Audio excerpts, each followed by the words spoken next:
Hello প্রিয় দর্শক, সবাই কেমন আছেন? আশা করি ভালো আছেন। আমিও ভালো আছি। তো আপনারা স্ক্রিনে যে লোকটাকে দেখতে পাচ্ছেন তিনি একজন প্রবাসী। তো তিনি হঠাৎ করে আমার দোকানে আসেন। আমার দোকানে এসে বলল যে আমার জ্বরটা মেপে দেখেন আর প্রেশারটা একটু মেপে দেখেন। তখন আমি তার কথা মতো জ্বর আর প্রেশার মেপে দেখলাম। দেখতেছি জ্বরও আছে, প্রেশার। যখন ওনার প্রেশার লো হয়ে গেছে তখন আমি ওনাকে আরও জিজ্ঞেস করলাম, আপনার আরও কী সমস্যা হচ্ছে? উনি বলল যে আমি বাইরের দেশ থেকে আসার পর থেকেই আমার খাওয়া দাওয়ার রুচি নাই এবং আমার আমাশয়ের মতো হচ্ছে। তখন আমি ওনাকে বললাম যে আপনি আসছেন কয়দিন হয়েছে? উনি বলছে আমি আসছি মাত্র 3-4 দিন হয়েছে। তো আমি ওনাকে প্রশ্ন করলাম, আপনি কি মরিচের তরকারি কি বেশি খাচ্ছেন? তো এই সমস্ত কথা জিজ্ঞেস করার ফলে তিনি বলল যে হ্যাঁ, আমি মরিচের তরকারি খাচ্ছি।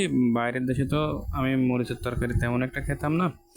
তো তো যারা বাইরে থেকে আসেন তারা একটু মরিচ তরকারি ক্রমান্বয়ে কম খাবেন এবং সাবধানে চলাফেরা করবেন, না হলে হঠাৎ করে জ্বর হতে পারে, জ্বর থেকে টাইফয়েড ইত্যাদি হতে পারে। তো ধন্যবাদ।